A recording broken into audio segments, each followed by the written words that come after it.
ਵਾਹਿਗੁਰੂ ਜੀ ਕਾ ਖਾਲਸਾ ਵਾਹਿਗੁਰੂ ਜੀ ਕੀ ਫਤਿਹ। ਆਓ ਗੁਰਮੁਖੋ ਪਿਆਰਿਓ, ਗੁਰ ਇਤਿਹਾਸ ਦੇ ਨਾਲ ਸਾਂਝ ਪਾਈਏ। ਭਗਤ ਸੈਣ ਜੀ ਹੋਏ ਨੇ, ਜਿਨ੍ਹਾਂ ਦਾ ਗੁਰੂ ਗ੍ਰੰਥ ਸਾਹਿਬ ਜੀ ਦੇ ਵਿੱਚ ਵੀ ਨਾਂ ਹੈ। ਗੁਰੂ ਗ੍ਰੰਥ ਸਾਹਿਬ ਜੀ ਦੇ ਵਿੱਚ ਬਾਣੀ ਦਰਜ ਹੈ ਭਗਤ ਸੈਣ ਜੀ ਦੀ।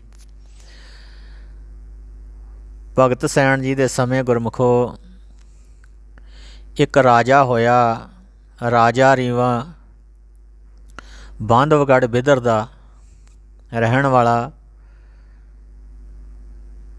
ਅਤੇ ਭਗਤ ਸੈਣ ਜੀ ਵੀ ਬਹੁਤ ਪਰਮਾਤਮਾ ਦੀ ਭਗਤੀ ਕਰਦੇ ਨੇ।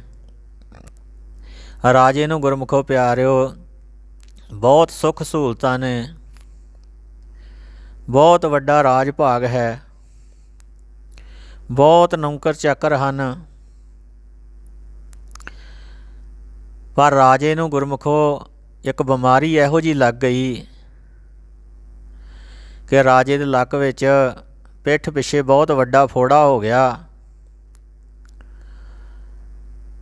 ਰਾਜੇ ਨੂੰ ਬਹੁਤ ਪਰੇਸ਼ਾਨੀ ਹੋਣੀ, ਦਿਨੇ ਚੈਨ ਨਾ ਆਉਣਾ, ਰਾਤ ਨੂੰ ਨੀਂਦ ਨਾ ਆਉਣੀ।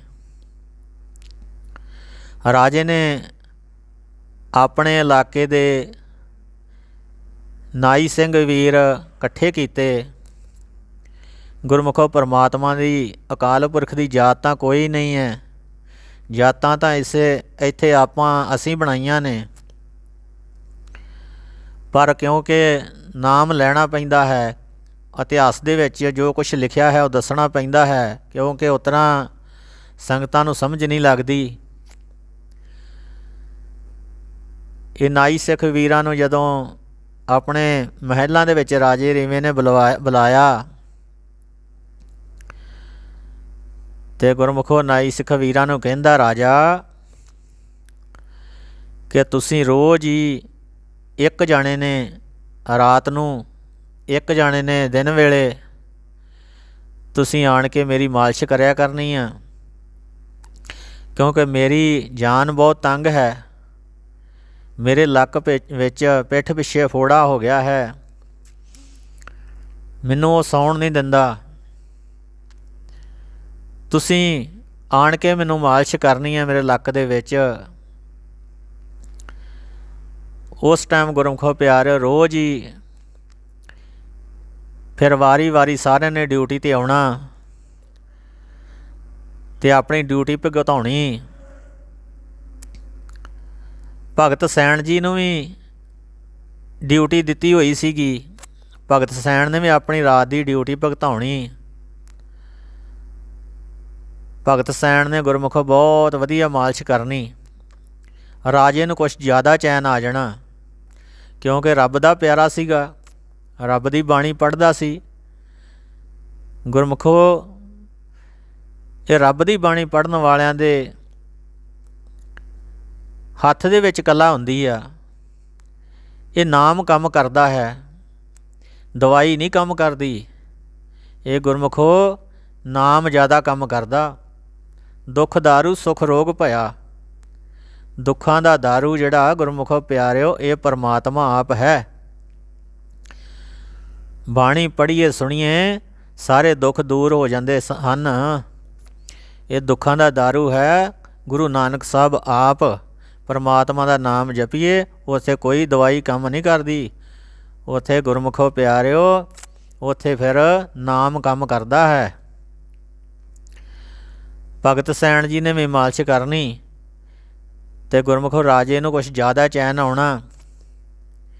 ਰਾਜੇ ਨੇ ਕਰਦਿਆਂ ਅਤੇ ਭਗਤ ਸੈਣ ਨੂੰ ਸਾਰੇ ਨਾਈ ਸਿੱਖ ਵੀਰਾਂ ਦਾ ਮੁਖੀ ਐਲਾਨ ਦਿੱਤਾ, ਕਿਉਂਕਿ ਗੁਰਮੁਖੋ ਜਿਹੜਾ ਚੰਗਾ ਬੰਦਾ ਹੋਵੇ ਉਹਦੀ ਕਦਰ ਜ਼ਰੂਰ ਪੈਂਦੀ ਹੈ, ਅਤੇ ਕਦਰ ਪੈਂਦੀ ਆ ਪਰਮਾਤਮਾ ਦੇ ਨਾਮ ਜਪਿਆਂ। ਜਿੰਨੇ ਵੀ ਜਪ ਲਿਆ ਉਹ ਗੁਰਮੁਖੋ ਸੰਸਾਰ ਸਾਗਰ ਤੋਂ ਪਾਰ ਹੋ ਗਿਆ। ਰਾਜੇ ਨੇ ਫਿਰ ਭਗਤ ਸੈਣ ਜੀ ਨੂੰ ਕਹਿਣਾ ਕਿ ਤੁਸੀਂ ਜਿੱਥੇ ਵੀ ਕਿਤੇ ਰਿਸ਼ਤੇਦਾਰੀ ਦੇ ਵਿੱਚ ਕਿਤੇ ਕੋਈ ਸੁਨਾਹ ਪੱਤਾ ਦੇਣ ਜਾਣਾ ਹੈ, ਉੱਥੇ ਤੁਸੀਂ ਹੀ ਜਾਣਾ ਹੈ। ਭਗਤ ਸੈਣ ਜੀ ਨੂੰ ਇਸ ਤਰ੍ਹਾਂ ਰਿਸ਼ਤੇਦਾਰੀਆਂ ਦੇ ਵਿੱਚ ਸੁਨਾਹ ਪਤੇ ਦੇਣ ਵਾਸਤੇ ਭੇਜਣਾ। ਤੇ ਭਗਤ ਸੈਣ ਜੀ ਗੁਰਮੁਖੋ ਇੱਕ ਦਿਨ ਗਏ ਤੇ ਭਗਤ ਕਬੀਰ ਜੀ ਦੇ ਇਲਾਕੇ ਦੇ ਵਿੱਚ ਚਲੇ ਗਏ ਨੇ। ਤੇ ਕਿਉਂਕਿ ਰੱਬ ਨਾਲ ਪ੍ਰੇਮ ਬਹੁਤ ਸੀਗਾ ਭਗਤ ਸੈਣ ਜੀ ਦਾ, ਭਗਤ ਸੈਣ ਜੀ ਕਹਿੰਦੇ ਨੇ ਹੋਵੇ ਨਾ ਤੇ ਭਗਤ ਕਬੀਰ ਜੀ ਦੇ ਦਰਸ਼ਨ ਕਰ ਚਲੀਏ। ਭਗਤ ਕਬੀਰ ਜੀ ਦੇ ਦਰਸ਼ਨ ਕਰਨ ਚਲੇ ਗਏ ਨੇ। ਜਦ ਭਗਤ ਕਬੀਰ ਜੀ ਦੇ ਦਰਸ਼ਨ ਕਰਨ ਗਏ ਤੇ ਭਗਤ ਕਬੀਰ ਜੀ ਨੂੰ ਕਹਿੰਦੇ ਨੇ ਸਾਨੂੰ ਕੋਈ ਉਪਦੇਸ਼ ਦਿਓ,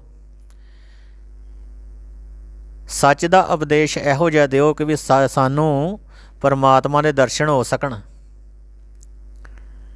ਕਿਉਂਕਿ ਪਰਮਾਤਮਾ ਦੇ ਦਰਸ਼ਨ ਕਰਨੇ ਗੁਰਮੁਖੋ ਪਿਆਰਿਓ ਕਿਤੇ ਸੌਖੇ ਨਹੀਂ ਪਏ, ਬਹੁਤ ਘੱਲਣੀਆਂ ਪੈਂਦੀਆਂ ਨੇ। ਲਾ ਕਸਵੱਟੀਆਂ ਪਰਖਦਾ ਏ ਭਗਤਾਂ ਪਿਆਰਿਆਂ ਨੂੰ, ਕਦੇ ਦੇਗਾਂ ਦੇ ਵਿੱਚ ਉਬਾਲਦਾ ਤੇ ਕਦੇ ਸਿਰਾਂ 'ਤੇ ਚਲਾਉਂਦਾ ਏ ਆਰਿਆਂ ਨੂੰ। ਗੁਰਮੁਖੋ ਪਿਆਰਿਓ ਬੜੀਆਂ ਕਸਵੱਟੀਆਂ ਸਹਿਣੀਆਂ ਪੈਂਦੀਆਂ ਨੇ। ਤੇ ਗੁਰਮੁਖੋ ਭਗਤ ਸੈਣ ਜੀ ਜਦੋਂ ਭਗਤ ਕਬੀਰ ਜੀ ਕੋ ਗਏ ਤੇ ਭਗਤ ਕਬੀਰ ਜੀ ਨੂੰ ਫਿਰ ਕਹਿੰਦੇ ਨੇ ਮੈਨੂੰ ਕੋਈ ਸੱਚ ਦਾ ਉਪਦੇਸ਼ ਦਿਓ, ਮੈਂ ਪਰਮਾਤਮਾ ਦੇ ਦਰਸ਼ਨ ਕਰਨੇ ਚਾਹੁੰਦਾ। ਭਗਤ ਕਬੀਰ ਜੀ ਫਿਰ ਕਹਿੰਦੇ ਨੇ ਤੁਸੀਂ ਰਾਮਾਨੰਦ ਜੀ ਨੂੰ ਗੁਰੂ ਧਾਰੋ। ਇਹ ਫਿਰ ਸਵਾਮੀ ਰਾਮਾਨੰਦ ਜੀ ਕੋਲ ਚਲੇ ਗਏ ਨੇ। ਜਦ ਸਵਾਮੀ ਰਾਮਾਨੰਦ ਜੀ ਕੋਲ ਗਏ ਤੇ ਸਵਾਮੀ ਰਾਮਾਨੰਦ ਜੀ ਕਹਿੰਦੇ ਨੇ ਭਗਤ ਸੈਣ ਜੀ ਤੁਸੀਂ ਆਪਣੇ ਘਰੇ ਚਲੇ ਜਾਓ, ਤੁਸੀਂ ਗਰੀਬ ਗੁਰਬੇ ਦੀ ਸੇਵਾ ਕਰੋ, ਗਰੀਬ ਗੁਰਬੇ ਨੂੰ ਪ੍ਰਸ਼ਾਦਾ ਪਾਣੀ ਛਕਾਓ, ਸਾਧੂਆਂ ਸੰਤਾਂ ਦੀ ਸੇਵਾ ਕਰੋ, ਗਰੀਬ ਗੁਰਬੇ ਦੀ ਰੱਖਿਆ ਕਰੋ ਤੇ ਪਰਮਾਤਮਾ ਦਾ ਨਾਮ ਜਪੋ। ਤੁਹਾਨੂੰ ਇੱਕ ਦਿਨ ਪਰਮਾਤਮਾ ਆਪ ਹੀ ਜ਼ਰੂਰ ਆਣ ਕੇ ਮਿਲੇਗਾ। ਸਤਨਾਮ ਸ੍ਰੀ ਵਾਹਿਗੁਰੂ। ਇਹ ਗੁਰਮੁਖੋ ਭਗਤ ਸੈਣ ਜੀ ਘਰ ਆ ਗਏ ਨੇ। ਫਿਰ ਉਸੇ ਤਰ੍ਹਾਂ ਹੀ ਰਾਜੇ ਦੇ ਮਹਿਲਾਂ ਵਿੱਚ ਰਾਜੇ ਦੀ ਮਾਲਿਸ਼ ਕਰਨ ਜਾਂਦੇ ਨੇ। ਇੱਕ ਦਿਨ ਇਹੋ ਜਿਹਾ ਗੁਰਮੁਖੋ ਪਿਆਰਿਓ ਹਿਸਾਬ ਕਿਤਾਬ ਬਣਿਆ। ਭਗਤ ਸੈਣ ਜੀ ਆਪਣੇ ਘਰ ਤੋਂ ਨਿਕਲ ਕੇ ਰਾਜੇ ਦੇ ਮਹਿਲਾਂ ਵੱਲ ਨੂੰ ਤੁਰੇ ਜਾਂਦੇ ਨੇ। ਅੱਗੋਂ ਇੱਕ ਸਾਧੂਆਂ ਦੀ ਮੰਡਲੀ ਤੁਰੀ ਆਉਂਦੀ ਹੈ। ਜਦ ਸਾਧੂਆਂ ਦੀ ਮੰਡਲੀ ਤੁਰੀ ਆਉਂਦੀ, ਸਾਧੂਆਂ ਦੀ ਮੰਡਲੀ ਨੇ ਭਗਤ ਸੈਣ ਜੀ ਨੂੰ ਜਦ ਵੇਖਿਆ ਤਾਂ ਭਗਤ ਸੈਣ ਜੀ ਨੂੰ ਕਹਿੰਦੇ ਨੇ ਭਗਤ ਜੀ ਤੁਸੀਂ ਕਿੱਧਰ ਚੱਲੇ ਹੋ? ਭਗਤ ਸੈਣ ਜੀ ਕਹਿੰਦੇ ਨੇ ਮੈਂ ਤਾਂ ਰਾਜੇ ਦੇ ਮਹਿਲਾਂ ਵਿੱਚ ਡਿਊਟੀ ਕਰਨ ਚੱਲਿਆ। ਤੇ ਉਹ ਸੰਤ ਮਹਾਤਮਾ ਕਹਿੰਦੇ ਨੇ ਭਗਤ ਸੈਣ ਜੀ ਅਸੀਂ ਤਾਂ ਤੁਹਾਡੇ ਘਰ ਚੱਲੇ ਹਾਂ, ਸਾਨੂੰ ਇਹ ਪਤਾ ਲੱਗਾ ਵੀ ਭਗਤ ਸੈਣ ਜੀ ਜਿਹੜੇ ਸਾਧੂਆਂ ਸੰਤਾਂ ਦੀ ਬਹੁਤ ਸੇਵਾ ਕਰਦੇ ਨੇ, ਸਾਨੂੰ ਤਾਂ ਭੁੱਖ ਬਹੁਤ ਲੱਗੀ ਆ, ਅਸੀਂ ਤਾਂ ਪ੍ਰਸ਼ਾਦਾ ਛਕਣਾ ਹੈ। ਤੇ ਭਗਤ ਸੈਣ ਜੀ ਉਸੇ ਟਾਈਮ ਹੀ ਗੁਰਮੁਖੋ ਪਿਆਰਿਓ ਉਹਨਾਂ ਸਾਧੂਆਂ ਸੰਤਾਂ ਦੇ ਨਾਲ ਵਾਪਸ ਘਰ ਨੂੰ ਮੁੜ ਗਏ। ਇਹ ਗੁਰਮੁਖੋ ਪਿਆਰਿਓ ਰੱਬ ਦੇ ਨਾਲ ਪ੍ਰੇਮ ਹੁੰਦਾ। ਜਿੰਨੇ ਵੀ ਪ੍ਰੇਮ ਕੀਤਾ ਜਿਨ ਸੇਵਿਆ ਤਿਨ ਪਾਇਆ ਮਾਣ, ਨਾਨਕ ਗਾਵੇ ਗੁਣੀ ਨਿਧਾਨ। ਗੁਰਮੁਖੋ ਜਿੰਨੇ ਵੀ ਸੇਵਾ ਕਰ ਲਈ ਪਰਮਾਤਮਾ ਦੇ ਘਰ ਦੀ, ਪਰਮਾਤਮਾ ਸਾਡੇ ਵਿੱਚ ਹੀ ਵਸ ਰਿਹਾ ਹੈ, ਪਰ ਸਾਨੂੰ ਪਤਾ ਨਹੀਂ ਲੱਗਦਾ। ਗੁਰੂ ਸਾਹਿਬ ਕਹਿੰਦੇ ਨੇ ਬੰਦੇ ਖੋਜ ਦਿਲ ਹਰ ਰੋਜ਼, ਪਰਮਾਤਮਾ ਤੇਰੇ ਵਿੱਚ ਹੀ ਬੈਠਾ ਹੈ। ਆਪਣੇ ਦਿਲ ਨੂੰ ਖੋਜ, ਤੂੰ ਆਪਣੇ ਦਿਲ ਨੂੰ ਬੰਦਿਆ ਖੋਜਦਾ ਨਹੀਂ। ਜਿੰਨਾ ਚਿਰ ਤੂੰ ਆਪਣੇ ਅੰਦਰ ਨਾ ਝਾਤੀ ਮਾਰੇਗਾ ਉਹਨਾਂ ਚਿਰ ਤੈਨੂੰ ਪਰਮਾਤਮਾ ਦੇ ਦਰਸ਼ਨ ਨਹੀਂ ਹੋ ਸਕਦੇ।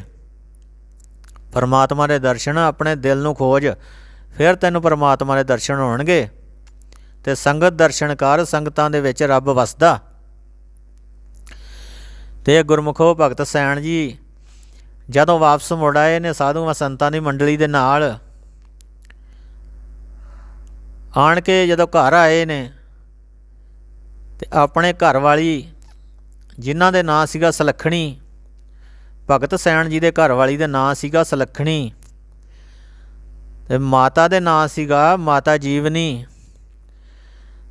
ਤੇ ਪਿਤਾ ਦਾ ਨਾਂ ਗੁਰਮੁਖੋ, ਇਹਨਾਂ ਦੇ ਪਿਤਾ ਦਾ ਨਾਮ ਮੁਕੰਦ ਰਾਏ ਸੀਗਾ। ਇਹਨਾਂ ਆਪਣੇ ਘਰ ਵਾਲੀ ਨੂੰ ਕਿਹਾ, ਸੁਲੱਖਣੀ ਜੀ ਤੁਸੀਂ ਪ੍ਰਸ਼ਾਦਾ ਬਣਾਓ, ਸਾਧੂਆਂ ਸੰਤਾਂ ਨੇ ਪ੍ਰਸ਼ਾਦਾ ਛਕਣਾ ਹੈ। ਮਾਤਾ ਸੁਲੱਖਣੀ ਜੀ ਨੇ ਪ੍ਰਸ਼ਾਦਾ ਬਣਾਇਆ, ਸਾਧੂਆਂ ਸੰਤਾਂ ਨੇ ਪ੍ਰਸ਼ਾਦਾ ਛਕਿਆ। ਜਦ ਪ੍ਰਸ਼ਾਦਾ ਛਕਿਆ ਤੇ ਸਾਧੂ ਸੰਤ ਕਹਿੰਦੇ ਨੇ, ਭਗਤ ਸੈਣ ਜੀ ਅੱਜ ਤਾਂ ਦਿਲ ਕਰਦਾ ਤੁਹਾਡੇ ਘਰ ਰਾਤ ਕੀਰਤਨ ਕਰੀਏ। ਤੇ ਭਗਤ ਸੈਣ ਜੀ ਕਹਿੰਦੇ ਨੇ, ਇਸ ਤੋਂ ਵੱਡੀ ਗੱਲ ਕਿਹੜੀ ਹੋ ਸਕਦੀ ਆ, ਇਸ ਤੋਂ ਚੰਗੀ ਗੱਲ ਤਾਂ ਹੋਰ ਕੋਈ ਹੋ ਹੀ ਨਹੀਂ ਸਕਦੀ, ਤੁਸੀਂ ਕਰੋ ਜੀ ਕੀਰਤਨ। ਗੁਰਮੁਖੋ ਕੀਰਤਨ ਕਰਨ ਲੱਗ ਪਏ ਨੇ, ਭਗਤ ਸੈਣ ਜੀ ਵੀ ਨਾਲ ਹੀ ਲੱਗ ਪਏ। ਭਗਤ ਸੈਣ ਦੇ ਘਰ ਵਾਲੀ ਕਹਿੰਦੀ ਆ, ਜੀ ਤੁਸੀਂ ਤਾਂ ਰਾਜੇ ਦੇ ਮਹਿਲਾਂ ਦੇ ਵਿੱਚ ਡਿਊਟੀ ਕਰਨ ਜਾਣਾ, ਜੇ ਤੁਸੀਂ ਅੱਜ ਰਾਜੇ ਦੇ ਮਹਿਲਾਂ ਵਿੱਚ ਨਾ ਗਏ, ਰਾਜਾ ਹੋ ਸਕਦਾ ਸਾਨੂੰ ਕੋਈ ਤਸੀਹੇ ਦੇਵੇ, ਸਾਨੂੰ ਮਰਵਾ ਹੀ ਦੇਵੇ।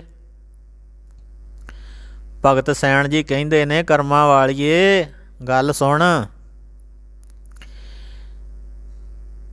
ਪਰਮਾਤਮਾ ਦੀ ਮਾਰ ਨਹੀਂ ਝੱਲੀ ਜਾਣੀ, ਰੱਬ ਦੀ ਮਾਰ ਨਹੀਂ ਝੱਲੀ ਜਾਣੀ। ਰਾਜੇ ਦੀ ਮਾਰ ਤਾਂ ਮੈਂ ਝੱਲੂੰਗਾ, ਪਰ ਜੇ ਉਹਦੀ ਅਕਾਲ ਪੁਰਖ ਦੀ ਮਾਰ ਪੈ ਗਈ, ਉਹ ਨਹੀਂ ਸਾਥੋਂ ਝੱਲੀ ਜਾਣੀ। ਭਗਤ ਸੈਣ ਦੀ ਘਰ ਵਾਲੀ ਕਹਿੰਦੀ, ਠੀਕ ਹੈ ਜੀ। ਭਗਤ ਸੈਣ ਜੀ ਕੀਰਤਨ ਕਰਦੇ ਰਹੇ ਸਾਰੀ ਰਾਤ। ਤੇ ਭਗਤ ਸੈਣ ਜੀ ਜਦੋਂ ਦਿਨ ਚੜ੍ਹਿਆ,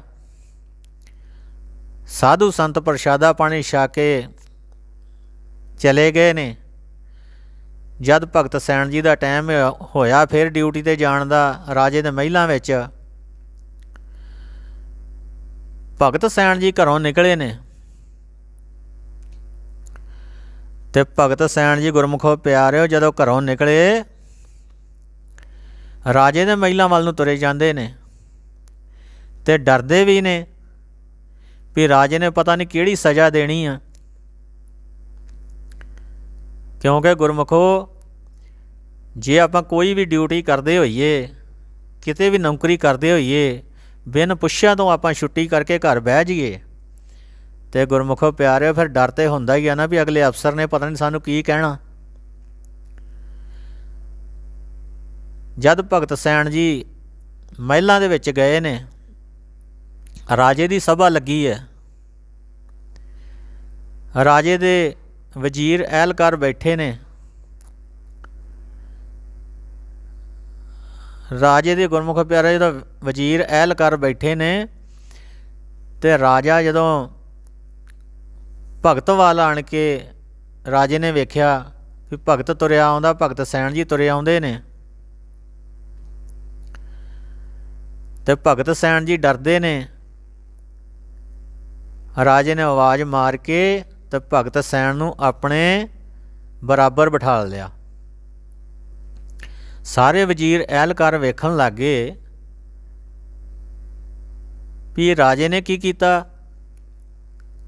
ਇੱਕ ਤਾਂ ਇਹ ਕੱਲ੍ਹ ਡਿਊਟੀ 'ਤੇ ਨਹੀਂ ਆਇਆ, ਇੱਕ ਇਹਨੂੰ ਆਪਣੇ ਬਰਾਬਰ ਬਿਠਾ ਲਿਆ।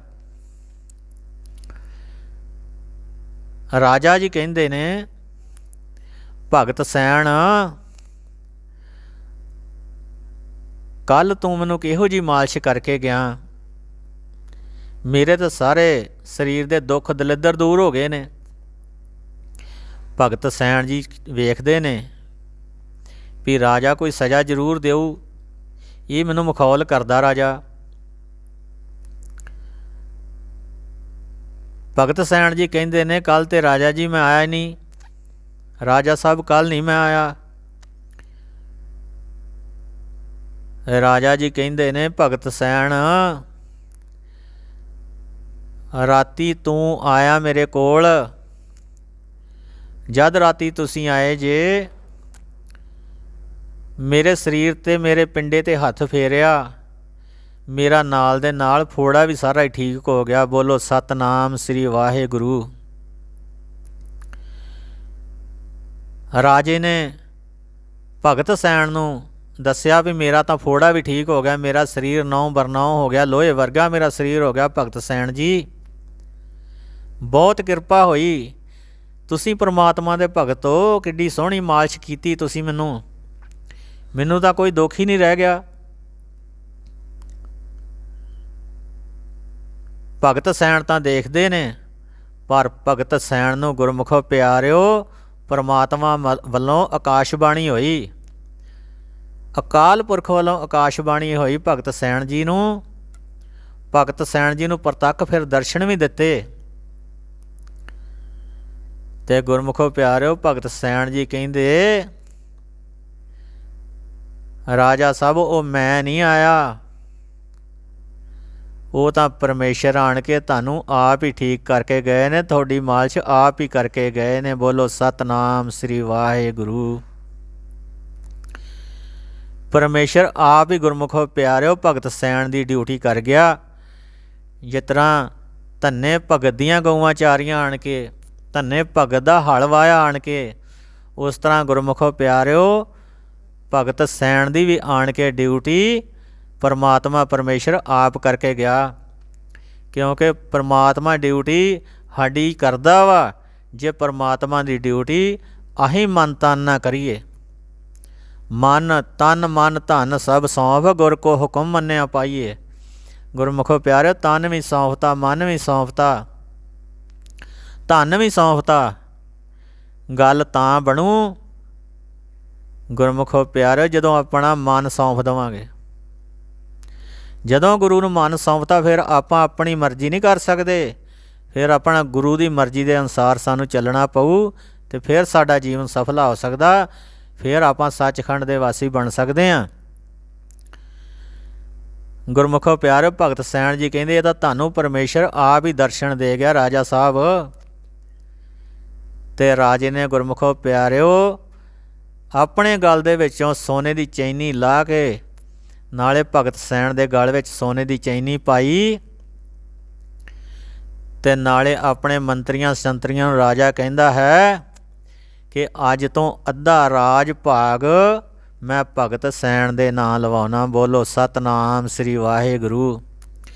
ਉੱਥੋਂ ਗੁਰਮੁਖੋ ਪਿਆਰਿਓ ਭਗਤ ਸੈਣ ਨਾਈ ਸਿੱਖ ਸੀਗਾ, ਉੱਥੋਂ ਰਾਜਾ ਸ਼ਬਦ ਫਿਰ ਨਾਲ ਜੁੜਿਆ ਗੁਰਮੁਖੋ ਪਿਆਰਿਓ ਨਾਈ ਸਿੱਖ ਵੀਰਾਂ ਦੇ, ਉੱਥੋਂ ਰਾਜਾ ਸ਼ਬਦ ਨਾਲ ਜੁੜਿਆ ਗੁਰਮੁਖੋ।